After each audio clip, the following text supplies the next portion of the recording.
இப்ப இருக்கிற மார்க்கெட்ல டொமஸ்டிக் இன்வெஸ்டர்ஸோட இன்வெஸ்ட்மெண்ட்ஸ் தான் அதிகமா இருக்கு. ஏன்னா எஃப்ஐஐஸ் இன்னும் மார்க்கெட் விட்டு வெளியே போட்டு தான் இருக்காங்க. சோ டொமஸ்டிக் இன்வெஸ்டர்ஸ் இவ்ளோ மார்க்கெட் குள்ள வரதுக்கு அவேர்னஸ் காரணமா இல்ல ரியலிஸ்டிக் எக்ஸ்பெக்டேஷன்ஸ் நம்பி ரிட்டர்ன்ஸ்க்காக வராங்க? இல்ல நல்ல ஒரு அவேர்னஸ் தான் வந்துடுச்சு எல்லாருக்குமே. பர்டிகுலர்லி மியூச்சுவல் ஃபண்ட்ஸ் எஸ்ஐபிஸ் எல்லாம் ரெகுலரா வந்துட்டே இருக்கு. அதாவது மார்க்கெட்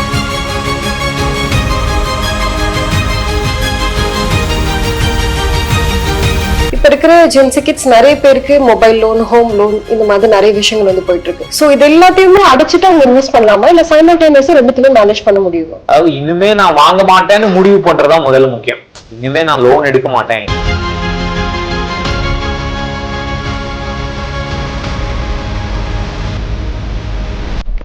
உங்ககிட்ட ஒரு 1000 ஆஃப் இன்வெஸ்டர்ஸ் வந்து நிறைய கொஸ்டின் கேட்டிருப்பாங்க.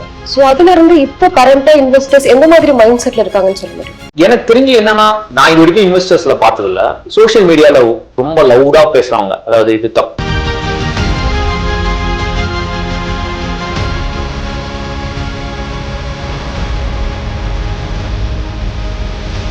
ரிட்டையர்மென்ட் பிளானிங்க்கு சரியான அசெட் அலோகேஷன் பார்த்தா என்ன சொல்லுங்க? அவங்களுடைய டைம் பொறுத்திருக்கு, எவ்வளவு டைம் உங்களுக்கு இருக்குன்னு பொறுத்திருக்கு. யங்ஸ்டர் உங்களுக்கு 35 வயசு ஆகுதுன்னு வச்சுங்களேன்.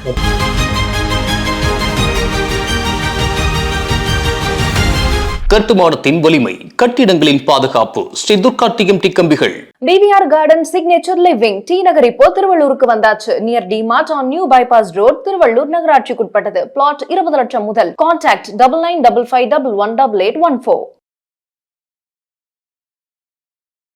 நியூஸ் கஃபே நேயர்களுக்கு வணக்கம். இன்னைக்கு நம்ம கூட writer, free thinker doctor Pattabiraman அவர்கள் தான் ஜாயின் பண்ணிருக்காங்க. வாங்க பேசலாம். வணக்கம் சார். வணக்கம். எப்படி சார் இருக்கீங்க?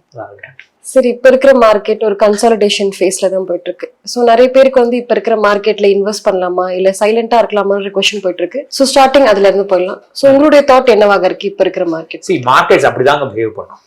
எப்பவுமே ரிட்டர்ன்ஸ் வாங்க தராது. ஒரு 2-3 வருஷம் கோரியை பிச்சுக்கிட்டு ரிட்டர்ன்ஸ் வந்துருச்சுனாலே அதுக்கு அடுத்த 2-3 இயர்ஸ் கொஞ்சம் டல்லா தான் இருக்கும். மார்க்கெட் ஒண்ணுமே பண்ணாம தான் இருக்கும். பட் அந்த பீரியட்ல எஸ்பெஷலி யங்ஸ்டர்ஸ் அவங்களுடைய ரிட்டையர்மெண்ட் இல்ல அவங்களுடைய தேவைகள் வந்து பல வருஷம் தாண்டி தான் இருக்குன்னு வச்சுக்கோங்க. அவங்க டெஃபினட்டா இந்த மார்க்கெட்ல ரெகுலரா இன்வெஸ்ட் பண்ணணும். எதையும் யோசிக்காம பொறுமையா, எதிர்பார்ப்பு இல்லாம எப்ப நாளைக்கு இம்ப்ரூவ் ஆகுமா நாளைக்கு அந்த மாதிரி யோசிக்காம ரெகுலரா அவங்க இன்வெஸ்ட் பண்ணாங்கன்னா எப்போ அந்த திருப்பி அந்த புல்ரனா மாறுதோ அப்போ அவங்களுக்கு அவங்களுடைய வாழ்க்கை மாறுறதுக்கான நல்ல வாய்ப்பு. ஸோ டெஃபினட்டா கண்டினியூஸா இன்வெஸ்ட் பண்ணிட்டே தான் இருக்கும். இப்ப இருக்கிற மார்க்கெட்ல டொமஸ்டிக் இன்வெஸ்டர்ஸோட இன்வெஸ்ட்மெண்ட்ஸ் தான் அதிகமா இருக்கு. ஏன்னா எஃப்ஐஐஸ் இன்னும் மார்க்கெட் விட்டு வெளியே போட்டு தான் இருக்காங்க. சோ டொமஸ்டிக் இன்வெஸ்டர்ஸ் இவ்ளோ மார்க்கெட் குள்ள வரதுக்கு அவேர்னஸ் காரணமா இல்ல ரியலிஸ்டிக் எக்ஸ்பெக்டேஷன்ஸ் நம்பி ரிட்டர்ன்ஸ்க்காக வராங்க? இல்ல நல்ல ஒரு அவேர்னஸ் தான் வந்துடுச்சு எல்லாருக்குமே.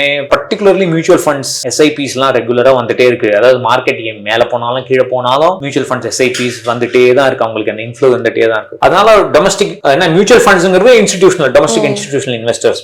அதனால அந்த மணி வந்து பெரிய அமௌண்ட் வந்திருக்கு. பிளஸ் நம்ம இபிஎஃப்லயும் இப்ப ஈக்விட்டி வந்துருச்சு. எல்லா பெரிய பென்ஷன் ஃபண்ட்ஸ்லயும் கொஞ்சம் கொஞ்சம் ஈக்விட்டி எக்ஸ்போஷர் இருந்தாதான் ரிட்டர்ன்ஸ் ஜெனரேட் பண்ண முடியும் அப்படிங்கிற நிலைமை எல்லாருக்குமே வந்துடுச்சு. அதனால அந்த அவேர்னஸ் இருக்கிறதுனால டொமஸ்டிக் இன்வெஸ்டர்ஸ் நிறைய இன்வெஸ்ட் பண்றாங்க. பட் ஃபாரின் இன்வெஸ்டர்ஸ் எப்ப திரும்பி வருவாங்க, அவங்களுக்கு எப்போ கண்டிஷன்ஸ் பெட்டரா இருக்கும் அப்படிங்கிறது யாராலையும் சொல்ல முடியாது. ஸோ அவங்களுக்கு இப்போ டாக்ஸேஷன், இப்போ பாண்ட் மார்க்கெட்ல பாத்தீங்கன்னா ஃபாரின் இன்வெஸ்டர்ஸ்க்கு டாக்ஸ் எடுத்துட்டாங்க. அதனால நிறைய பேர் இப்போ பாண்ட்ல இன்வெஸ்ட் பண்றாங்க. இப்போ லாஸ்ட் 2-3 மந்த்ஸா பாத்தீங்கன்னா பாண்ட்ல இன்வெஸ்ட் பண்றவங்க நிறைய பேர் வந்துட்டாங்க. ஃபாரின் இன்வெஸ்டர்ஸ் யாருமே பாண்ட் மார்க்கெட் பார்க்கறது இல்ல.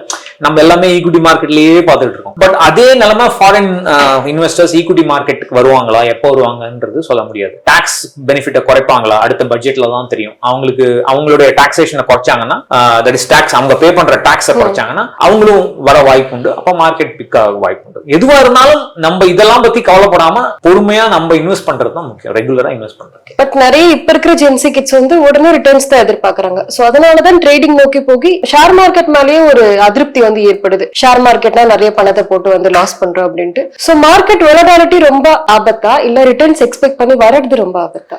மார்க்கெட் வொலடாலிட்டி எப்பவுமே அப்படிதாங்க இருக்கும். நீங்க 5 வருஷமா இன்வெஸ்ட் பண்றீங்களோ 10 வருஷமா இன்வெஸ்ட் பண்றீங்களோ அது மேல கீழே போயிட்டு தான் இருக்கும். அதை நீங்க உங்க கண்ட்ரோல்லயே இல்ல. எது உங்க கண்ட்ரோல் இருக்குன்னா, நான் கரெக்டான எதிர்பார்ப்போட இன்வெஸ்ட் பண்றேன். இப்போ நான் ட்ரேடிங்ல இறங்குறேன்னா எனக்கு என்ன தெரியணும்னா 10 10க்கு 7 பேர் லாஸ்ட்ல தான் இருப்பாங்க. அதுதான் டேட்டா சொல்லுது, செபி டேட்டா சொல்லுது. அதுவும் ஃபியூச்சர்ஸ் அண்ட் ஆப்ஷன்ஸ் போனீங்கன்னா 10க்கு 9 பேர் கூட லாஸ் ஆக வாய்ப்பு இருக்கு. அந்த மாதிரியான ஒரு ஏரியாவில் நான் போய் பணத்தை லூஸ் பண்ணுமா அப்படிங்கறது முதல்ல அவங்க யோசிக்கணும். அதே மாதிரி ஈக்விட்டி மியூச்சுவல் ஃபண்ட்ஸ்ல வராங்க, இல்ல ஈக்விட்டி டைரக்ட் ஸ்டாக்ஸ்ல போடுறாங்கன்னா இந்த மாதிரி நான் முன்னாடி சொன்ன மாதிரி எப்பவுமே ரிட்டர்ன் சீரா வராது. சில சமயம் நம்ம ஸ்டாக்ஸ் கீழே போகும், நம்மளுடைய மியூச்சுவல் ஃபண்ட்ஸ் கீழே போகும். அப்படிங்கிற அந்த புரிதலோட இன்வெஸ்ட் பண்ணுங்கிறது பெட்டர். மார்க்கெட் வாலட்டிலிட்டி அப்படியே தான் இருக்கு. இப்ப இருக்கிற ஜென்சி கிட்ஸ் நிறைய பேருக்கு மொபைல் லோன், ஹோம் லோன், இந்த மாதிரி நிறைய விஷயங்கள் வந்து போயிட்டு இருக்கு. சோ இது எல்லாத்தையுமே அடைச்சிட்டு அவங்க இன்வெஸ்ட் பண்ணலாமா, இல்ல சைமல்டேனியஸா ரெண்டுத்தையுமே மேனேஜ் பண்ண முடியுமா? அதாவது இன்னுமே நான் வாங்க மாட்டேன்னு முடிவு பண்றதா முதல்ல முக்கியம். இனிமே நான் லோன் எடுக்க மாட்டேன், இஎம்ஐல வாங்க மாட்டேன்னு முதல்ல அவங்க முடிவு பண்ணும். அதுக்கப்புறம் தான் அடுத்த ஸ்டெப். சரி, இதுதான் என்னோட கடைசி லோன், இனிமே நான் இந்த சின்ன சின்ன லோன்ஸ், நான் சொல்ல வீட்டு கடனை விட்டுருங்க, வீட்டு கடன் தனி விஷயம், சின்ன சின்ன லோன்ஸ் வாங்க மாட்டேன் அப்படிங்கிற முதல்ல டிசைட் பண்ணிட்டு அதுக்கப்புறம் அவங்க நெக்ஸ்ட் ஸ்டெப் எடுக்கணும். நெக்ஸ்ட் ஸ்டெப் நான் யூசுவலா என்ன சொல்வேன், 2-3 மந்த்ஸ்ல உங்களால அந்த கடனை அடைச்சிட முடியும்னா முதல்ல அடைச்சிருங்க. எல்லா கடனையும் அடைச்சிட்டு அதுக்கப்புறம் இன்வெஸ்ட் பண்ண ஆரம்பிங்க. பட் ரொம்ப முக்கியம் திரும்பி வாங்காம இருக்கிறது தான், கடன்ல வாங்காம இருக்கிறது தான் ரொம்ப முக்கியம். இப்ப கொஞ்ச நாளைக்கு முன்னாடி வரைக்கும் எஸ்ஐபின்ற வார்த்தை அந்த அளவுக்கு பரிச்சயமா இல்ல. எஸ்ஐபினா என்னவோ இல்லையோ நிறைய அட்வைஸ்மெண்ட் வந்து நம்ம எஸ்ஐபி பத்தி பாத்துக்கிட்டு இருக்கோம். சோ இன்வெஸ்ட்மெண்ட்ஸ்னா எஸ்ஐபி மட்டும் தான் அப்படின்ற மைண்ட் செட் நிறைய பேர் இருக்காங்க. உங்களுக்கு வந்து எஸ்ஐபி என்னன்னு கூட தெரியாது. எஸ்ஐபி மியூச்சுவல் ஃபண்ட்ஸும் ஒன்னதாண்ட அளவு கூட உங்களுக்கு வந்து அந்த நாலேஜ் கிடையாது. பட் எஸ்ஐபி மட்டுமே போதுமானதா ஒரு இன்வெஸ்ட்மெண்ட்டுக்கு? நிறைய பேருக்கு ஆக்சுவலா டெட் ஃபண்ட்ஸ்னா என்ன, டெட் ஃபண்ட்ஸ்ல எஸ்ஐபி போடலாம்னு கூட தெரியாது அவங்களுக்கு. எஸ்ஐபினா ஈக்விட்டி ஃபண்ட், ஈக்விட்டி மியூச்சுவல் ஃபண்ட்னால ஈக்விட்டி ஃபண்ட்னு நினைப்பாங்க. எஸ்ஐபில அதாவது முதல்ல நீங்க எதுக்காக இன்வெஸ்ட் பண்றீங்கன்னு உங்களுக்கு தெரியும். நான் எந்த இலக்குக்காக இன்வெஸ்ட் பண்றேன், அந்த இலக்குக்கு எனக்கு எவ்வளவு பணம் வேணும். ஃபார் எக்ஸாம்பிள் என் ரிட்டையர்மெண்ட்னா என்னோட ரிட்டையர்மெண்ட்டுக்கு எவ்வளவு பணம் வேணும், என் குழந்தைக்கு நான் இன்வெஸ்ட் பண்றேன்னா என் குழந்தை காலேஜுக்கோ அவங்க கல்யாணத்துக்கோ எவ்வளவு பணம் வேணும் அப்படிங்கிற முதல்ல அதை டிசைட் பண்ணும். சோ இப்போ அதுக்கு வந்து இப்போ கல்யாணம்னா இன்னைக்கு செலவு வந்து எடுத்தீங்கன்னா ஒரு 25 லட்சமா ஆகும். ஒரு சுமாரான கல்யாணம் பண்றதுக்கு 25 லட்சம் ஆயிடும். 10% பணவீக்கம் போட்டீங்கன்னா மேபி ஒரு 10 வருஷம் 15 வருஷம் கழிச்சு ஆல்மோஸ்ட் 1 கோடி கிட்ட தொட்டுரும் கல்யாண செலவு. அப்போ என்கிட்ட அந்த 1 கோடி ரூபாய்க்கு நான் எப்படி அதை ரீச் பண்ணுறது அப்படிங்கறது யோசிக்கணும். அப்ப நான் எல்லாமே ஈக்விட்டியில போட்டு எடுத்தேன்னா பயங்கர ரிஸ்க். எல்லாத்தையும் ஃபிக்ஸ்ட் டெபாசிட்ஸ்லயோ ஃபிக்ஸ்ட் இன்கம்லயோ டெட் ஃபண்ட்ஸ்லயோ போட்டேன்னா அதுவும் ரிஸ்க். ரெண்டும் இல்லாம பாதிக்கு பாதி 50% இது 50% அது அசெட் அலோகேஷன் சொல்லுவாங்க இல்லையா. 50% ஈக்விட்டி 50% ஃபிக்ஸ்ட் இன்கம். இந்த மாதிரியான ஃபர்ஸ்ட் அசெட் அலோகேஷன் டிசைட். அதுக்கப்புறம் தான் நீங்க எஸ்ஐபி பத்தி ஆரம்பிங்க. முதல்ல நீங்க இதுல எவ்வளவு போட போறீங்க, ஃபிக்ஸ்ட் ஈக்விட்டில எவ்வளவு போட போறீங்க, ஃபிக்ஸ்ட் இன்கம்ல எவ்வளவு போட போறீங்க டிசைட் பண்ணிட்டு ஈக்விட்டில என்ன மாதிரி இன்வெஸ்ட்மெண்ட் பண்ண போறீங்க, எந்த டைரக்ட் ஸ்டாக்கா, ஈக்விட்டி மியூச்சுவல் ஃபண்டா, மியூச்சுவல் ஃபண்ட்ல ஆக்டிவ் மியூச்சுவல் ஃபண்டா, பாசிவ் மியூச்சுவல் ஃபண்டா, இதை டிசைட் பண்ணிட்டு அதுக்கப்புறம் தான் ப்ராடக்ட். அப்போ அந்த ப்ராடக்ட்ல நீங்க எஸ்ஐபி போடலாம். இதுல பாத்தீங்கன்னா நீங்க எஃப்டி போட போறீங்களா, ஆர்டி போட போறீங்களா, இல்ல டெட் ஃபண்ட் போட போறீங்களா, இல்ல பிபிஎஃப் கட்ட போறீங்களா, இல்ல சுகன்யா யோஜனால இன்வெஸ்ட் பண்ண போறீங்களா, இதுக்கப்புறம் நீங்க அதுல ஒரு எஸ்ஐபி ஆரம்பிங்க. சோ கடைசியா டிசைட் பண்றதுதான் எஸ்ஐபிங்கிறது. முதல்ல வந்து நீங்க எதுக்காக இன்வெஸ்ட் பண்றீங்க, அதுக்கு எவ்வளவு பணம் தேவைங்கிறது ரொம்ப முக்கியம். அது சின்ன விஷயம். இது இப்ப நீங்க கால்குலேட்டர் கூட தேவையில்லை, ஏஐ கிட்ட கேட்டா சொல்லிடும், அழகா சொல்லிடும். சோ அந்த மாதிரி நீங்க ஒரு 15 மினிட்ஸ் ஸ்பெண்ட் பண்ணுங்க. அதுக்கப்புறம் நீங்க இன்வெஸ்ட் பண்ண பத்தி ஆரம்பிங்க. அதுக்கப்புறம் சோ எஸ்ஐபிங்கிறது ஒரு இன்வெஸ்ட்மெண்ட் பண்றதுக்கான வழியே தவிர அதுதான் எல்லாமே கிடையாது. முதல்ல ஃபைனான்சியல் பிளான் இருக்கணும், அது இல்லாம இன்வெஸ்ட் பண்ண முடியும். நீங்க சொன்ன மாதிரி கோல் பேஸ்ட் இன்வெஸ்டிங் அவசியம். பட் இப்ப இருக்கிறவங்களுக்கு அந்த கோல் பெரிய அளவுக்கு கிடையாது. ஒரு 10 வருஷம் நான் இந்த எஸ்ஐ மியூச்சுவல் ஃபண்ட்ல நான் ஒரு அமௌண்ட் போட்டேன் அப்படின்னா 10 வருஷத்துல டபுள் ஆகணும், இல்ல 5 வருஷத்துக்கு டபுள் ஆகணும், இவ்வளவுதான் அவங்களோட மைண்ட் செட்டே இருக்கு. சோ அப்படி இருக்கிறவங்க அமௌண்ட் போடலாமா, இல்ல அமௌண்ட் போடாம இருக்கிறதே பெட்டரா? டபுள் ஆகணும்னு எதிர்பார்க்கறதுலாம் தப்பு. நீங்க நினைச்ச அளவுக்கு எல்லாம் மார்க்கெட் ரிட்டர்ன் கொடுக்காது. உங்களுக்கு வந்து நிறைய டைம் கொடுக்கணும். அதாவது நீங்க முதல்ல வந்து ஈக்விட்டியில இன்வெஸ்ட் பண்ணுறது அட்லீஸ்ட் 10 இயர்ஸ்க்கு அப்புறமா இருக்கிற நீடுக்கு மட்டும் தான் ஈக்விட்டியில நீங்க சிக்னிஃபிகன்ட் இன்வெஸ்ட் பண்ணலாம். அதாவது 15 வருஷம் கழிச்சு இல்ல 12 வருஷம் கழிச்சு தான் எனக்கு பணம் தேவைன்னா அப்போ நீங்க 50% 60% ஈக்விட்டியில இன்வெஸ்ட் பண்ணணும், ஈக்விட்டி மியூச்சுவல் ஃபண்ட்ல இன்வெஸ்ட் பண்ணணும். இல்லைன்னா உங்களுடைய எதிர்பார்ப்புக்கு ஈக்விட்டி ரிட்டர்ன் மேட்ச் ஆகுமான்னு சொல்லவே முடியாது. சோ நிறைய நீங்க டைம் கொடுக்க தான் உங்களால ரிஸ்க் ஹேண்டில் பண்ண முடியும். அதான் நான் முன்னாடி சொல்ற மாதிரி எதிர்பார்ப்புகள் தவறா இருந்தா உங்களுக்கு வந்து அதிர்ச்சி தான் வரும். ஐயோ இந்த மாதிரி ஆயிடுச்சு. இன்ஃபேக்ட் கோவிடுக்கு அப்புறம் மார்க்கெட்ல என்டர் ஆன நிறைய பேர் இப்படிதான் ஈக்விட்டி மார்க்கெட் இருக்கும் போல இருக்கு, நாங்க முதல்ல பார்த்த ரிட்டர்ன்ஸ் எல்லாம் வந்து கொஞ்ச நாள் தான் இருக்கும் போல இருக்கு, ரெகுலரா உங்களுக்கு ரிட்டர்ன் கிடைக்காது, வருஷம் எல்லாம் கிடைக்காது, 10% 15% எல்லாம் கிடைக்காது, சில வருஷம் 2% 3% கூட இருக்கும், நெகட்டிவா கூட போகும் அப்படிங்கறது இப்ப உணர்ந்துகிட்டு இருக்காங்க. நம்ம அந்த ரியலைசேஷன் முன்னாடியே பண்ணிட்டோம்னா கொஞ்சம் இன்னும் பெட்டரா ஹேண்டில் பண்ண முடியும் ரிஸ்க். ஓகே, இப்போ ஒரு இன்வெஸ்டர் ஒரு brokerage ஆப் ஓபன் பண்றாருன்னா மியூச்சுவல் ஃபண்ட்ஸ்ல போனா நிறைய விதமான ஃபண்ட்ஸ் இருக்கு. சோ நிறைய விதமான ஃபண்ட்ஸ் அவங்க எப்படி புரிஞ்சுக்கிறது, இல்ல நீங்க முன்னாடி சொல்லிட்டு இருக்க மாதிரி இண்டெக்ஸ் ஃபண்ட்ஸே போதும்? இண்டெக்ஸ் ஃபண்டே போதும்.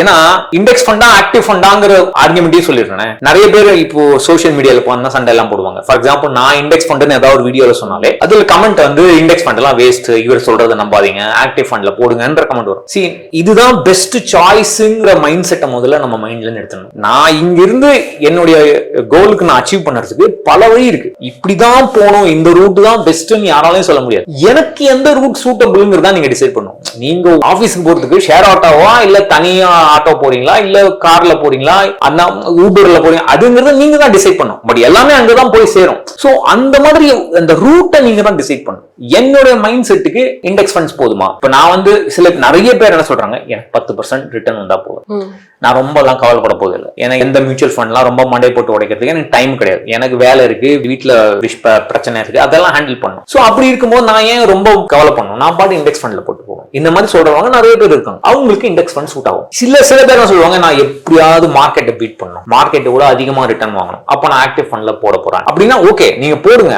ஆனால் எதிர்பார்ப்பு கரெக்டா இருக்கும். ஆக்டிவ் ஃபண்ட்ல நீங்க போட்டீங்கன்னா, ஃபார் எக்ஸாம்பிள் என் போர்ட்ஃபோலியோல எடுத்தீங்கன்னா நான் ஆக்டிவ் ஃபண்ட்ல தான் இன்வெஸ்ட் பண்ணிட்டு இருக்கேன். ஏன் நான் இண்டெக்ஸ் ஃபண்ட் எல்லாருக்குமே சொல்றேன்னா, நிறைய வருஷங்களுக்கு என் போர்ட்ஃபோலியோ ஆக்டிவ் ஃபண்ட் ரிட்டர்ன்ஸ் மார்க்கெட்டோட கம்மியா வந்துருக்கு. என்னுடைய போர்ட்ஃபோலியோ மார்க்கெட்டை பீட் பண்ணல. அப்போ அப்படி இருக்கும்போது அந்த புரிதல் இருக்கணும். ஆக்டிவ் ஃபண்ட்ஸ்ல நீங்க இன்வெஸ்ட் பண்ணீங்கன்னா சில சமயம் அது அண்டர் பெர்ஃபார்ம் ஆகும், சரியா பெர்ஃபார்ம் பண்ணாது. அந்த டைம் அந்த பீரியட்ல நான் என்ன பண்ண போறேன், வேற ஃபண்டுக்கு தாவுவேனா இல்ல இந்த மாதிரி தாவிட்டே இருக்கலாமா? ஒரு 10 வருஷம் 15 வருஷம் இன்வெஸ்ட் பண்ணும்போது எவ்ரி 2 இயர்ஸ் சும்மா நான் ஃபண்டு தாவிட்டே இருந்தேன்னு வச்சுங்க, என் போர்ட்ஃபோலியோல 10 ஃபண்ட் 15 ஃபண்ட் மேலே ஆயிடும். அதெல்லாம் என்னால ஹேண்டில் பண்ண முடியுமா அப்படிங்கிற அந்த அண்டர்ஸ்டாண்டிங்கோட நீங்க இன்வெஸ்ட் பண்ணுங்க. அதுதான் இல்லங்கிறதா என்னுடைய வருத்தம்.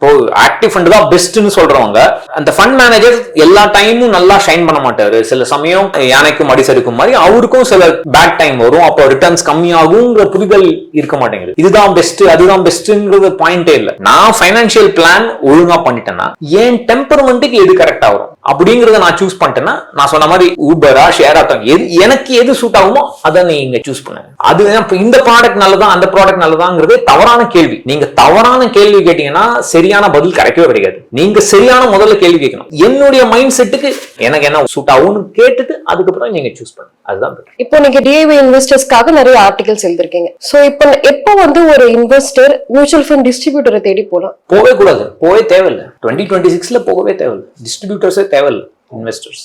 ஒன்லி ப்ராப்ளம் என்னன்னா, ரெண்டு ஆப்ஷன் தாங்க இருக்கு. ஒன்னு டிஐவி பண்ணலாம், இல்ல எனக்கு வந்து ஃபைனான்சியல் அட்வைசர் தேவைன்னா செபி ரெஜிஸ்டர்ட் இன்வெஸ்ட்மெண்ட் அட்வைசர் நாடலாம். இந்த ரெண்டுக்கும் நடுவுல நான் வந்து ரொம்ப லோவர் மிடில் கிளாஸ், அப்ப நான் எப்படி இன்வெஸ்ட் பண்றதுன்னு கேட்டீங்கன்னா, நீங்க அட்லீஸ்ட் ஒரு ½ an hour யூடியூப் வீடியோ எல்லாம் இன்ஃபுளுசர் எல்லாம் கேட்காம நீங்க ஏஐ கேளுங்க. ஏஐ கேட்டீங்கன்னா எப்படி இண்டெக்ஸ் ஃபண்ட்ல போடலாம், எந்த இண்டெக்ஸ் ஃபண்ட்ல போடலாம், எப்படி இன்வெஸ்ட் பண்ணலாம், எல்லாமே அழகா சொல்லிடும். அதுவும் நான் பண்ண மாட்டேன்னா அப்புறம் நீங்க டிஸ்ட்ரிபியூட்டர் தான் கேட்கணும். நீங்க நோகாம நீங்க தூங்க முடியாது. கொஞ்சம் நீங்க ரிசர்ச் பண்ணணும்.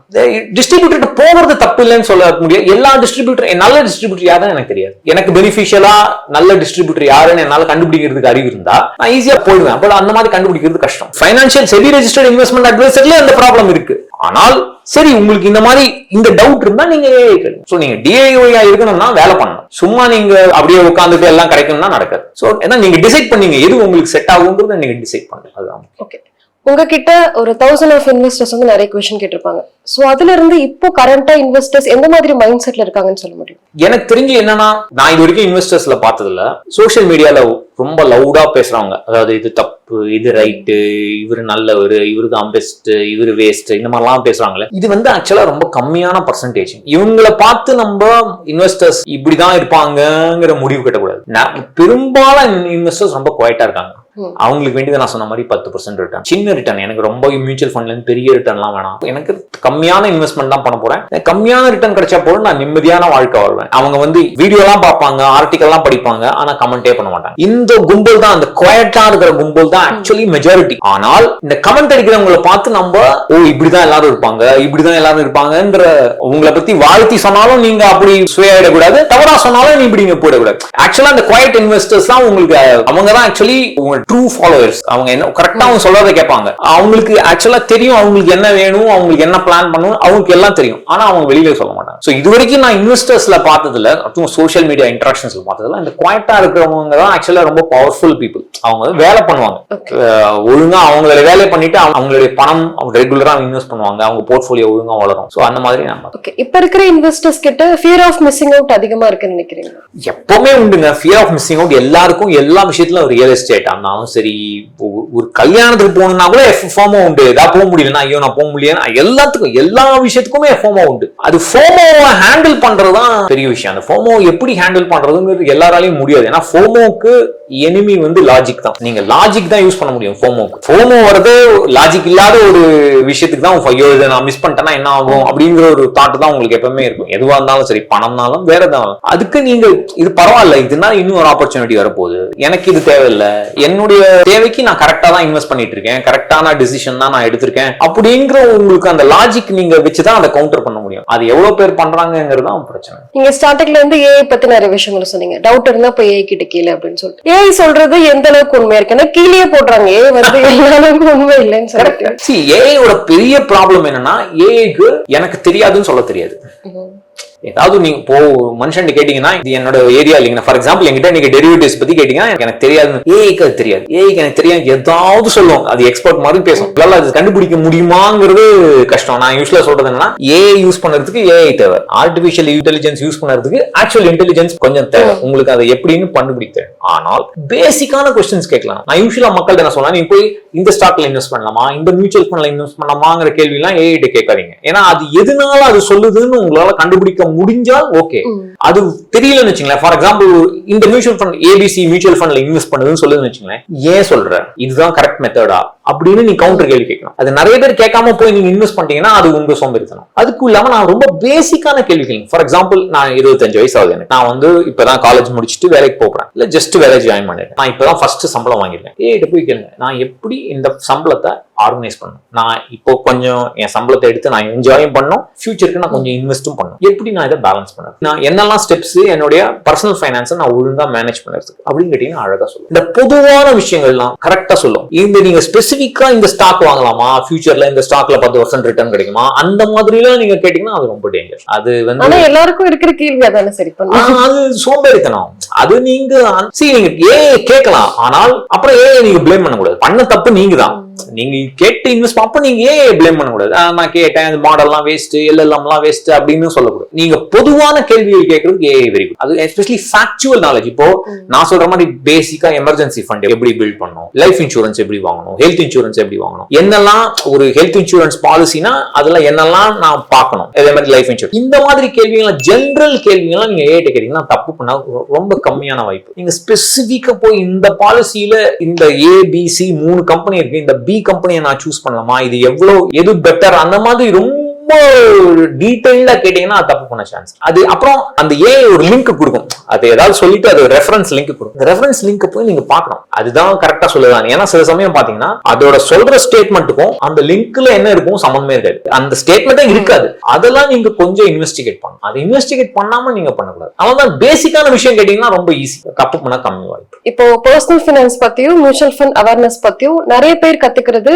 சோஷியல் மீடியால தான். சோ சோஷியல் மீடியா இன்ஃப்ளூயன்சர்ஸ் வந்த அப்புறம் தான் இவ்வளவு அவேர்னஸ் மக்கள் கிட்ட வந்திருக்கு. சோ இன்ஃப்ளூயன்சர்ஸ் நல்லதுன்னு நினைக்கிறீங்களா, இல்ல அவங்களுமே ஒரு பேடா இன்ஃப்ளூயன்ஸ் பண்ணிட்டு இருக்காங்க? அன்பார்ச்சுனேட்லி ரெண்டுமே. இன்ஃப்ளூயன்சர்ஸ் இப்போ ஏதாவது ஒரு தப்பு நடந்தா சுட்டி காட்டுறதும் அவங்க தான். சோ இன்ஃப்ளூயன்சர்ஸ் ரெண்டு விஷயம், ரெண்டு தப்பு.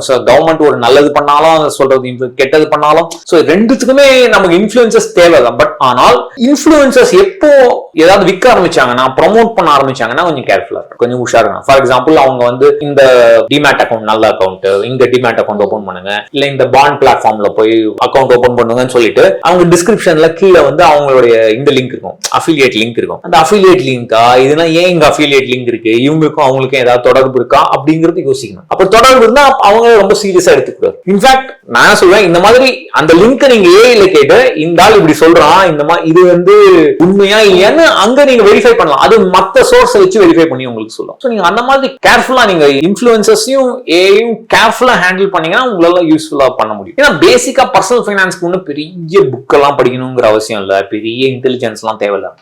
முக்காவாசி 99% பகுத்தறிவு தான். பட் அந்த பகுத்தறிவை நீங்க எப்படி அட்டைன் பண்றீங்கிறது தான் மேட்டர். நீங்க சொன்ன மாதிரி பர்சனல் ஃபைனான்ஸ்க்கு பெரிய அளவுக்கு நாலேஜ் எல்லாம் புக்ஸ் எல்லாம் படிக்க வேண்டிய அவசியம் இல்லை. பட் இன்ஸ்டா ரீல்ஸ் நம்ம இன்ஃபுளுன்ஸ் ஆயிடும். ஒரு அவங்களே எல்லாம் பேசிட்டு கமெண்ட்னு லிங்க் கமெண்ட் கொடுங்க, நாங்க உங்களுக்கு PDF சென்ட் பண்றோம். சோ இந்த அளவுக்கு தான் எல்லாரும் பெருசா யோசிக்கிறது கூட இல்ல, போய் லிங்க் ஒரு கமெண்ட் போட்டுறது, அதுக்கப்புறம் PDF அதுல ஒண்ணும் இருக்காது, அவங்க அந்த வீடியோல சொன்னதுதான் PDFல டீடைலா கொடுத்திருப்பாங்க. சோ இந்த அளவுக்கு தான் மக்கள் வந்திருக்காங்க. எப்படி பாக்குறீங்க? அதுதான் சோம்பேறித்தனம். அதாவது அவங்க வந்து எக்ஸ்பர்ட் இல்ல, ரியலான எக்ஸ்பர்ட் கிட்ட போய் நீங்க கேட்கணும். ஒரு எக்ஸ்பர்ட்னா அவங்க வந்து எந்த சார்பும் இல்லாம யார் சார்ந்தும் இல்லாம அவங்க அந்த டீடைலா இன்டெப்தா டேட்டா வச்சு அவங்க பேசுறவங்கள்ட்ட போய் நீங்க கேட்கணும். இல்ல நீங்க பேசிக்கா அதையே நீங்க AI கேட்கலாம். நீங்க இந்த மாதிரி கமெண்ட் பண்ணிட்டு அந்த PDFல வந்து அது வந்து அப்செல்லிங் சொல்லுவாங்க, அதை வச்சு நீங்க வேற ஏதாவது ப்ராடக்ட் செல் பண்ணுவாங்க. சோ அந்த மாதிரி நீங்க எல்லாம் மாட்டிக்க கூடாது. இன்ஃபேக்ட் நீங்க ரீல்ஸ் வந்து வேற ஏதாவது சப்ஜெக்ட்ல பாருங்க, நாய்க்குட்டியை பத்தி பாருங்க, பூனைக்குட்டி பத்தி பாருங்க, அந்த அல்காரிதம் அதே தான் உங்களுக்கு திருப்பி காட்டிட்டே இருக்கும். நீங்க ஏதாவது ஒரு ஸ்டாக் பத்தி பாத்துட்டீங்கன்னா அடுத்த 10 ரீல் ஸ்டாக் பத்தி தான் வரும். அதை நீங்க அவாய்ட் பண்ணலாம். இன்ஃபேக்ட் நான் பேசிக்கா என்ன சொல்லுவேன்னா, உங்களுடைய பர்சனல் ஃபைனான்ஸை செட் பண்ணிட்டீங்கன்னா, நீங்க இதை புக் படிச்சோ AI கேட்டோ ஏதாவது ஒன்று செட் பண்ணிட்டீங்கன்னா, அதுக்கப்புறம் ஸ்டாக் மார்க்கெட்டை பத்தியோ ஃபைனான்ஸை பத்தியோ பணத்தை பத்தியோ கவலைப்பட வேண்டிய அவசியமே இல்லை. ரீல் கண்டென்ட்டே பார்க்க வேணாம், யாரையுமே ஃபாலோ பண்ண வேணாம். வருஷத்துக்கு ஒரு தடவை உங்க போர்ட்ஃபோலியோ பார்த்த போதும். வேற எதுக்காக நீங்க யூஸ் பண்ணலாம் அந்த டைம். அதுதான். அதனாலதான் கோல்டுமே இந்த அளவுக்கு பேசப்பட்டது. ஏன்னா கோல்டு வருஷம் ரிட்டர்ன்ஸ் அது பாட்டு கொடுத்துட்டே தான் இருக்கு. ஒரு 5 years சும்மா இருக்கு இது எல்லாமே. பட் லாஸ்ட் 1 yearக்கு முன்னாடி கோல்டு 100% ரிட்டர்ன்ஸ் வந்து கொடுத்திருந்தது. தினம் கோல்டு விலையெல்லாம் பார்க்க ஆரம்பிச்சு எவ்வளவு ஏறுது எவ்வளவு இறங்குது. சில்வரும் நெக்ஸ்ட் கோல்டுன்னு சொல்ல ஆரம்பிச்சாங்க. சில்வர் இப்போ ஒண்ணுமே இல்ல. எல்லா எக்ஸ்பர்ட்ஸ் சொன்ன மாதிரி அது ரொம்ப வாலட்டிலிட்டி அதிகம். சோ 2,40,000 கிட்ட தான் 1 kg வந்து இருக்கு. சோ இது எப்படி பாக்குறீங்க? அதுதான், அதாவது பபுள்னு சொல்லுவாங்க. பர்சனல் ஃபைனான்ஸை பத்தி இன்ட்ரெஸ்டே இல்லாத ஆளுங்கெல்லாம் எனக்கு மெசேஜ் பண்ணி, சார் ஒரு தங்கம் பார் வாங்கலாமா, பிஸ்கெட் வாங்கலாமான்னு போன வருஷம் கேட்டாங்க. 6 மாசம் முன்னாடி 8 மாசம் முன்னாடி கேட்டாங்க. அவங்களுக்கு அதை பத்தி பணத்தை பத்தி எதுவுமே அக்கறையே இல்லாதவங்க திடீர்னு நினைக்கிறேன்னா அது மேலே ஏறுது, அதுதான் ஃபோமோ. ஐயோ மேல ஏறுது, நான் மிஸ் பண்ணிட்டு போறேன். நீங்க எப்போ எல்லாரும் ஒரே அசெட் கிளாஸ் பத்தி எல்லாரும் எப்போ பேச ஆரம்பிக்கிறாங்களோ அப்போதான் நீங்க அதுல இன்வெஸ்ட் பண்ணறது நிறுத்தணும். அதுதான் தப்பான டைம் இன்வெஸ்ட் பண்ணது. அந்த டைம்ல நீங்க இன்வெஸ்ட் பண்ண ஆரம்பிச்சீங்கன்னா டெஃபினட்டா உங்களுக்கு டிசப்பாயின்மெண்ட் தான். ஏன்னா எல்லாரும் பேச பேச பேச பேச பிரைஸ் ஏறும். ஒரு பாயிண்ட்ல பிரைஸ் எல்லாரும் ப்ராஃபிட் புக் பண்ண ஆரம்பிப்பாங்க, இல்ல வேற ஏதாவது மார்க்கெட் ஆனாலும் பிரைஸ் குறையும். யாருமே பேசாத போது அந்த அசெட் கிளாஸ்ல நீங்க பேசணும். ஃபார் எக்ஸாம்பிள் இப்ப ஈக்விட்டி மார்க்கெட், இந்தியன் ஈக்விட்டி மார்க்கெட்டை பத்தி யாருமே பேசல, ஏன்னா ரிட்டர்ன்ஸ் தரல. அதனால அப்ப நீங்க இன்வெஸ்ட் பண்ணுங்க. யாருமே பேசாத அசெட் கிளாஸ்ல நீங்க இன்வெஸ்ட் பண்ணாதான் உங்களுக்கு ரிட்டர்ன்ஸ் வரும். நீங்க எல்லாரும் பேசுற அசெட், நீங்க போன வருஷம் பாத்தீங்கன்னா நீங்க போற ஒவ்வொரு டிரைவர் கூட தங்கத்தை பத்தி கேட்டுட்டு இருப்பாங்க அவங்க ரேடியோல. அந்த மாதிரி டைம்ல நீங்க ப்ராடக்ட்ல சில்வரோ கோல்ட்லோ நீங்க சொன்ன மாதிரி சில்வர்ல அங்க அப்ப இன்வெஸ்ட் பண்ணீங்கன்னா டெஃபினட்டா உங்களுக்கு டிசப்பாயின்மெண்ட் வரும். நீங்க இன்வெஸ்ட் பண்ண உடனே அது கீழே இறங்க ஆரம்பிச்சிடும். அது மர்ஃபீஸ் லா மாதிரி அந்த பபுள்ல போய் மாட்டிக்கூடாது. யாருமே பேசாத ஒரு அசெட் கிளாஸ்ல உங்களால இன்வெஸ்ட் பண்ணுவோம். 3 years 4 years முன்னாடி கோல்டு பத்தி யாரும் பேசல, அப்ப யாரும் இன்வெஸ்ட் பண்ணவே இல்லை. ஏறும்போது நீங்க இன்வெஸ்ட் பண்ணீங்கன்னா அது இறங்கும் முகத்தை நீங்க பார்த்துதான். இவ்வளவு வருஷமா நீங்க இன்வெஸ்டர்ஸ் பாத்துட்டு வரீங்க, ஒரே ஒரு சர்ப்ரைஸ் ஆன விஷயம் இன்வெஸ்டர்ஸ் பத்தினா என்ன சொல்லுங்க? சர்ப்ரைசிங்னா இப்ப என்ன ஆயிடுச்சுன்னா, இவ்வளவு சோசியல் மீடியா இருக்கு, இவ்வளவு ஏஐஸ் இருக்கு, புக்கே படிக்கணும்னு அவசியம் இல்ல. ஜஸ்ட் PDF AI அப்லோட் பண்ணி 10 பாயிண்ட் இந்த புக்லன்னு சொல்லினா முடிஞ்சு போச்சு.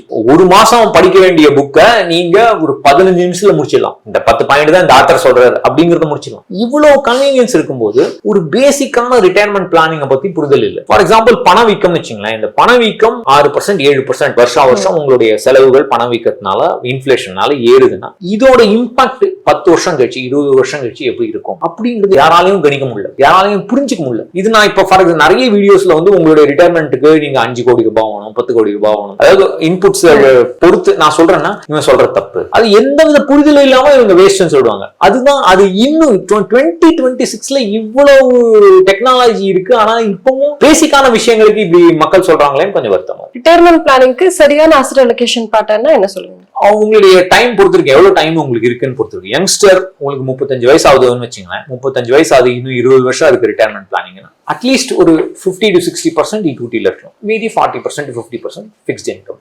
அதுபோ அந்த அசெட் அலோகேஷன் நீங்க ரெகுலரா இன்வெஸ்ட் பண்ணணும். முதல்ல அசெட் அலோகேஷனை சூஸ் பண்ணிட்டு கண்டினியூஸா மெஷின் மாதிரி இன்வெஸ்ட் பண்ணணும். அப்பதான் உங்களால growth அடைய முடியும். ஓகே, நீங்க ஃபினான்ஷியல் ஃப்ரீடம் அச்சீவ் பண்ணிட்டீங்க. சோ நீங்க நிறைய இன்வெஸ்டர்ஸோட கதைகள்லாம் கேட்டிருப்பீங்க. சோ அவங்கள்ட்ட இருந்து நீங்க இன்ஃப்ளூயன்ஸ் ஆகி உங்களோட இன்வெஸ்டிங் ஏதாவது சேஞ்ச் பண்ணிருக்கீங்களா? சேஞ்ச் பண்ணது இல்லைங்க. ஆனா நான் நிறைய இந்த கதைகள்லாம் வந்து பாத்தீங்கன்னா ரொம்ப ஆச்சரியமா இருக்கும். சில பேர் பாத்தீங்கன்னா நல்ல வசதியான குடும்பத்துல பிறந்திருப்பாங்க, அவங்களுக்கு வந்து நல்ல சாஃப்ட்வேர்ல வந்து இந்த ஆன்சைட் ஜாப் கிடைக்கும் இல்லையா, வெளியூர்ல போய் அவங்க வேலை பண்ணிருப்பாங்க, அப்படி பல கோடிகள் சம்பாதிச்சிருப்பாங்க. இன்னும் சில பேர் பாத்தீங்கன்னா ஒண்ணுமே இல்லாத குடும்பத்துல, அவங்க வந்து வெளியில ஸ்ட்ரீட் லைட்ல படிச்ச ஃபேமிலிஸ் எல்லாம் எனக்கு தெரியும், அவங்க வந்து கொஞ்சம் கொஞ்சமா முன்னேறி அவங்களும் கோடீஸ்வரன் வாங்கியிருக்காங்க. அஃப்கோர்ஸ் எவ்வளவு பல கோடியா, 1 கோடியா 2 கோடியாவது டிஃபரெண்ட், பட் அவங்களும் பெரிய லெவல்ல வந்திருக்காங்க. சோ அந்த மாதிரி பல டைப்ஸ் ஆஃப் ஃபேமிலிஸ் தெரியும். ஃபார் எக்ஸாம்பிள் சில லேடிஸ் வந்து பாத்தீங்கன்னா அவங்க ஹஸ்பண்ட் விட்டுட்டு போயிருப்பாங்க, தனியா அவங்களே ஹேண்டில் பண்ணி எல்லாம் அவங்களே மேனேஜ் பண்ணி இன்வெஸ்ட் பண்ணி முதல்ல சேலரி அவங்க வச்சு அதை இன்வெஸ்ட் பண்ணி பெரிய லெவல்ல குழந்தைங்களை படிக்க வச்சு அந்த குழந்தைங்களை இப்ப அவங்களுக்கு சப்போர்ட் பண்ற அளவுக்கு நிறைய ஸ்டோரிஸ் நான் பார்த்திருக்கேன். இது எல்லாத்துலயுமே பாத்தீங்கன்னா ஒரே ஒரு காமன் ஃபீச்சர் மட்டும்தான், அவங்க எதிர்பார்ப்பு இல்லாம டிசிப்ளின்டா இன்வெஸ்ட் பண்ணிருக்காங்க. ஒரு போர்ட்ஃபோலியோ, அது நல்ல போர்ட்ஃபோலியோவா பெஸ்ட் போர்ட்ஃபோலியோவாங்கிறது செகண்டரி மேட்டர். அவங்க என்ன போர்ட்ஃபோலியோவை சூஸ் பண்ணாங்களோ அந்த அதே பிளான்ல அவங்க ஸ்டெடியா 10 வருஷம் 15 வருஷம் இன்வெஸ்ட் பண்ணிருக்காங்க. அதனாலதான் அவங்களால அந்த உயரத்தை அடைய முடியும். அவங்க எங்கேன்னு ஆரம்பிச்சாலும் அவங்களுடைய கடைசியா இருக்கிற உயரம் வந்து ரொம்ப பெருசு. வெல்தி ஃபேமிலியில இருந்தாலும் சரி, ஒண்ணுமே இல்லாத ஃபேமிலியில இருந்தாலும் சரி, திடீர்னு ரொம்ப கஷ்டத்தை பார்த்தாலும் சரி, எப்படி இருந்தாலும் அவங்க அந்த டிட்டர்மிண்டா நான் என் வாழ்க்கையை மாத்தணும் அப்படின்னு. நிறைய பேர் என்கிட்ட வந்து சொல்லுவாங்க, உங்களாலதான் என்னுடைய வாழ்க்கை மாறிச்சு, நீங்க தான் எனக்கு குருன்னு சொன்னாங்க. நான் அது என்னைக்குமே நான் இது தப்புன்னு சொல்லுவேன். ஏன்னா ஓகே, என்னோட ஆர்டிகல்ஸ் நீங்க படிச்சுக்கலாம், வீடியோ பார்த்துக்கலாம், ஆனா உங்களுக்குள்ள ஏதோ என் வாழ்க்கையை நான் மாத்தணும் அப்படின்னு தோணுது இல்ல, அதுதான் அந்த சக்சஸ்க்கான காரணம். உங்களுக்கு உள்ள இருந்து அது வரணும். நான் இப்போ என்னுடைய லைஃப் சரியில்லை, இது இப்படியே இருந்தா சரியா இருக்க மாட்டேன், அடுத்த லெவலுக்கு நான் போக முடியாது, அதுக்கு நான் என்ன பண்ணணும் அப்படி ஏதாவது ஒரு கண்டென்ட் வந்து அது ஒரு காரணமா இருக்கலாமே தவிர அந்த ரீசன் வந்து அந்த மாற்றத்துக்கு காரணம் அவங்கதான். சோ எல்லாமே வந்து இதுல பாத்தீங்கன்னா அந்த டிசிப்ளின் பிளஸ் அவங்களுக்கு தோணி இருக்கு, இது நம்ம கரெக்டா நம்ம மணியை மேனேஜ் பண்ணோம். ஹெல்த்தும் அப்படிதான். நிறைய பேர் பாத்தீங்கன்னா ரொம்ப வெயிட் ஜாஸ்தி இருப்பாங்க, எக்ஸசைஸே பண்ண மாட்டாங்க, ஸ்மோக் பண்ணுவாங்க, ட்ரிங்க் பண்ணுவாங்க. திடீர்னு ஒரு நாள் உங்களுக்கு ஏதாவது ஒரு ஸ்ட்ரைக் ஆகும், இப்படி இருந்தா சரியாகாது, என் வாழ்க்கை சரியா இருக்காது, அப்ப நான் எப்படி ஹெல்த்தியா இருக்கிறது அப்படின்னு சொல்லி பாத்தீங்கன்னா ஒரு அப்புறம் இன்ஸ்டாகிராம்ல பாப்பீங்க, நீங்க அவ்வளவு ஒல்லி ஆயிட்டாங்க, அவ்வளவு கேஜி போச்சு. சோ அது உள்ளிருந்து அந்த ஸ்பார்க் வருது இல்ல, அந்த ஸ்பார்க் தான் முக்கியம். யாரு கிரியேட் பண்ண கண்டென்ட் அதெல்லாம் முக்கியம் இல்ல. இதுதான் காமன் த்ரெட் பாத்தீங்கன்னா டிசிப்ளின், அந்த உள்ள இருந்து ஸ்பார்க். நீங்க சொன்ன மாதிரி ஸ்பார்க் முக்கியம், பட் அவங்களுக்கு மேபி உங்களுடைய கண்டென்ட்ல இருந்து ஸ்பார்க் கிடைச்சிருக்கலாமோ என்னமோ, அது தெரியலங்க. ஏதாவது ஒரு இதே நான் இல்லைன்னா இன்னொருத்தர், அவ்வளவுதான். அது ஒன்றும் பெரிய விஷயமா நான் யோசிக்கல. பட் அவங்கதான் காரணம். அது என் லைஃப் நான் மாத்திக்கணும்னு நினைக்கிறவங்க தான், அதுதான் அங்கிருந்து அந்த சேஞ்ச் வருது. நீங்க நிறைய ஆர்டிகல் எழுதிருக்கீங்க. ஒரு பக்கம் உங்களுக்கு ஃபேன் ஃபாலோவர்ஸ் இருந்தாலும் கிரிட்டிசைஸ் பண்றதுக்குன்னு சில பேர் இருப்பாங்க. சோ அவங்களுடைய கிரிட்டிசிசம் ஏதாச்சும் சரியா இருக்குன்னு நீங்க யோசிச்சிருந்திருக்கீங்க? சரியா இருக்குன்னா, நான் டெக்னிக்கலா இதை தப்பு பண்ணிருந்தா நான் உடனே மாத்திருவேன். நீ இந்த இடத்துல நீ சொன்ன ஃபார்முலா தப்பு, இல்ல இந்த கால்குலேஷன் தப்பு, அதெல்லாம் நான் உடனே மாத்திருக்கேன். பட் அவங்க எதுவுமே எந்த டேட்டாவும் நான் வந்து டேட்டா கொடுக்குறேன், அவங்க எந்த டேட்டாவும் இல்லாம நீங்க சொல்ற தப்பு. For example active fund passive fund வச்சுங்களேன். நான் சொல்ற டேட்டா என்னன்னா, எந்த கேட்டகரி நீங்க எடுத்துக்கிட்டாலும், ஆக்டிவ் ஃபண்ட்ஸ் எடுத்துக்கிட்டாலும், அந்த மியூச்சுவல் ஃபண்ட்ல பாதிக்கு பாதி ஒரு கேட்டகரியில ஒரு 100 ஃபண்ட் இருக்குன்னு வச்சுங்களேன், 50 ஃபண்ட் வந்து பெஞ்ச் மார்க்கை பீட் பண்றது இல்ல. இதுதான் வந்து டேட்டா சொல்லுது. இவன் சொல்றது தப்புன்னு ஒருத்தன் கிரிட்டிசைஸ் பண்ணான்னா அவங்க கிட்ட எதுவும் டேட்டா இல்ல. மேக்ஸிமம் அவங்க ஒரு ஃபண்ட் காமிப்பாங்க, 2 ஃபண்ட் காமிப்பாங்க. அப்போ அந்த மாதிரி இருக்கும்போது அந்த ஆர்குமெண்ட் வந்து மேத்தமேட்டிக்கலி கரெக்டான லாஜிக் இல்லாதனால நான் அதை ரொம்ப சீரியஸா எடுக்க மாட்டேன். பட் சில பேர் டெக்னிக்கலா சொல்லிருக்காங்க, நீ இந்த இடத்துல இந்த ஸ்டேட்மெண்ட்ல இந்த பர்சன்டேஜ் சொன்னது தப்பு, இந்த ஃபார்முலா நீ யூஸ் பண்ணது தப்புன்னு சொல்லிருக்காங்க. நான் அதை உடனே மாத்திருக்கேன், அவங்களுக்கும் கிரெடிட்டும் கொடுத்துருக்கேன், இது வந்து இவங்க சொன்னாங்கன்னு சொல்லி அப்டேட்டும் பண்ணிருக்கேன். இப்ப நீங்க டெக்னிக்கலா எனக்கு கிரிட்டிசைஸ் பண்ணீங்கன்னா நான் எடுத்துக்க தயார். சும்மா மேலோட்டமா சொன்னீங்கன்னா, நுழிப்பு மேஞ்சிட்டு சொன்னீங்கன்னா என்னால அது எடுத்துக்க முடியாது. நீங்க பினான்சியல் ஃப்ரீடம் அச்சீவ் பண்றதுக்கு சில ஹாபிட்ஸ் ஃபாலோ பண்ணிருப்பீங்க. இது வரைக்கும் எந்த இன்டர்வியூல சொல்லாத ஏதாவது ஹாபிட் இருக்கா? இல்லாத ஹாபிட் இல்ல. நானும் 15 வருஷமா கண்டென்ட் பண்ணிட்டு இருக்கேங்க. எனக்கு ஏதாவது கண்டென்ட் வேணும் இல்ல, எல்லாத்தையும் எல்லாரும் சொல்லிருப்பேன். புதுசா எதுவும் இல்ல, எல்லாமே ஆல்மோஸ்ட் எல்லாத்தையும் சொல்லிட்டேன். பேசிக்கா தான் ரெகுலரா இன்வெஸ்ட் பண்ணணும், அவ்வளவுதான். உங்க பிளான் என்ன, உங்களுக்கு என்ன தேவைன்னு டிசைட் பண்ணிட்டு நீங்க இன்வெஸ்ட் பண்ணணும். இப்ப இருக்கிற யங்ஸ்டர் ரிட்டையர்மெண்ட் பிளான் பண்ண போறாங்க அப்படின்னா எவ்வளவு கார்பஸ் வேணும்னு நினைக்கிறீங்க? எந்த மாதிரி ஹேபிட்ஸ் எல்லாம் ஃபாலோ பண்ணணும்னு நினைக்கிறீங்க? கார்பஸ் வந்து அவங்களுடைய லைஃப் ஸ்டைல் பொறுத்துதான். அவங்களுக்கு என்ன லைஃப் ஸ்டைல் வேணும், இப்போ அவங்களுக்கு என்ன லைஃப் ஸ்டைல் இருக்கு. சில பேர் வந்து எனக்கு கார்லாம் வேணாம், எனக்கு சொந்த வீடு எல்லாம் வேணாம், நான் வாழ்க்கை ஃபுல்லா ரெண்ட்லயே இருந்துருவேன், இல்ல நான் கொஞ்சம் ரிட்டையர் ஆகும்போது நான் ரிட்டையர்மெண்ட் ஹோமுக்கு போயிருவேன், அந்த மாதிரி மைண்ட் செட் இப்போ இருக்கு. இல்ல சில பேர் சொல்லுவாங்க எனக்கு வீடு வேணும், கார்டனோட வீடு வேணும், தனி வீடு வேணும், கார் வேணும். உங்க லைஃப் ஸ்டைலை நீங்க டிட்டர்மின் பண்ணீங்க. லைஃப் ஸ்டைல் டிட்டர்மின் ஆகிறதுக்கு அட்லீஸ்ட் ஒரு 30-35 ஆகும், ஒரு மாதிரி ஸ்டெபிலைஸ் ஆகுது லைஃப் ஸ்டைல். அப்போ அந்த டைம்ல நீங்க இந்த லைஃப் ஸ்டைல் நான் வாழ்க்கை ஃபுல்லா மெயின்டைன் பண்ணணும்னா எனக்கு எவ்வளவு ரிட்டையர்மெண்ட்டுக்கு ஆகும். சோ உங்க எக்ஸ்பென்சஸ் முக்கியம். எக்ஸ்பென்சஸ் பொறுத்து தான் நீங்க ரிட்டையர்மெண்ட் கார்பஸை டிசைட் பண்ண முடியும். எக்ஸ்பென்ஸ்னா உடனே நம்ம ஆளுங்க வந்து இவ்வளவு எக்ஸ்பென்ஸ் எல்லாம் யாருக்கும் வராதுன்னு சொல்லுவாங்க. ரெண்ட் எல்லாம் சேர்க்காதீங்க, பசங்களுக்கு செலவு பண்றது சேர்க்காதீங்க, பேரண்ட்ஸ்க்கு இன்லாஸ்க்கு மாமனார் மாமியார் செலவு பண்றது எல்லாத்தையும் சேர்க்காதீங்க. உங்களுக்கு நீங்களும் ஹஸ்பண்ட் ஒய்ஃப் ஹஸ்பண்ட் இந்த கப்புளுக்கு பேசிக்கான செலவு கம்ஃபர்டபுள் லைஃபுக்கு என்ன செலவு மட்டும் கால்குலேட் பண்ணுங்க. இன்னைக்கு என்ன செலவு, இந்த செலவு ரிட்டையர்மெண்ட் ஆகும்போது எவ்வளவு இருக்கும், ஒரு 6% 7% பண விகிதத்தோட கால்குலேட் பண்ணுங்க. ஸோ ஆனுவல் எக்ஸ்பென்ஸ் எவ்வளவு இருக்கும், அந்த ஆனுவல் எக்ஸ்பென்ஸ் இன்டூ 30 போட்டுங்க. அவ்வளவுதான் உங்களுடைய ரிட்டையர்மெண்ட் காஸ்ட். ஈஸியா உங்களுக்கு ஆல்மோஸ்ட் 7 கோடியில இருந்து 12 கோடி 15 கோடி கிட்ட வரும், டிபெண்டிங் ஆன் யுவர் இன்புட்ஸ். நீங்க எனக்கு 20,000 போறோம்னா கம்மியான கார்பஸ் வரும், எனக்கு 50,000 ரூபாய் தேவை, நான் கம்ஃபர்டபுளா லைஃப்னா கார்பஸ் டபுள் ஆகும். சோ அதான் நீங்க முதல்ல நீங்க பேசிக்கா உங்க லைஃப் ஸ்டைல் என்னன்னு நீங்க டிசைட் பண்ணிட்டீங்கன்னா கேளுங்க, முடிஞ்சு வச்சு வேற. ஆனா நீங்க இன்புட் நீங்க தான் சொல்லணும், இன்புட்டே நீங்க கொடுக்கணும், அந்த ரிசர்ச் நீங்க தான் பண்ணணும். நீங்க கேட்டுட்டு ஏஐ கேட்டீங்கன்னா முடிஞ்சு போச்சு. ஏன்னா மாறி போச்சு, நான் எல்லாத்துக்கும் வேணாடா ஏஐ சொல்றானேன்னு கேட்கணும், அப்படி ஆகி போச்சு. இப்போ என்னுடைய லைஃப்லயே பாத்தீங்கன்னா நான் எடுக்கிற டிசிஷன் எல்லாமே ஏஐ தான். நான் வீட்டுல கம்ப்யூட்டர் வாங்கினாலும் மொபைல் வாங்கணும் வேக்யூம் கிளீனர் எல்லாமே ஏஐ கேட்டுதான் வாங்கிருக்கேன். நான் இப்போ எல்லாமே அப்படிதான், உண்மையா அதுதான். இப்போ டீச் பண்றதுக்கு நான் ஏஐ யூஸ் பண்றேன், ஃபைனான்ஸ்க்கும் ஏஐ யூஸ் பண்றேன். ஒன்லி திங் ஆர்டிகல் எழுதுறதுக்கு யூஸ் பண்றது இல்லை, அதுக்கு கொஞ்சமா சொந்த மூளை யூஸ் பண்ணுமே, அதனால யூஸ் பண்றது. பட் அந்த மாதிரி ஆயிப்போச்சு. சோ கூகுள் சர்ச்ங்கிறது இப்போ ஜெமினி சர்ச்சா மாறி போச்சு. சோ அந்த சேஞ்ச் நம்மளும் அதை யூஸ் பண்றது பெட்டர். உங்களுடைய பர்சனல் ஃபைனான்ஸ் ஆரம்பத்துல ஏஐ கிடையாது, ஏன்னா ஏஐ வந்து இப்ப வந்துச்சு. சோ இவ்வளவு வருஷம் நீங்க கத்துக்கிட்டத ஒரே ஒரு சென்டென்ஸ்ல சொன்னோம்னா என்ன சொல்லுவீங்க? இங்க இருந்து நீங்க எங்க இருக்கீங்களோ அங்கிருந்து நீங்க எங்க போகணுமோ, அதாவது உங்களுடைய இலக்கு நீங்க லைஃப்ல என்னவோ 100 வழி இருக்கு. A to B போறதுக்கு 100 வழி இருக்கு. எந்த வழியும் பெஸ்ட் வழி கிடையாது. நீங்க இந்த பெஸ்ட் வழி எது அப்படிங்கறத தேடுறத நிறுத்தணும்.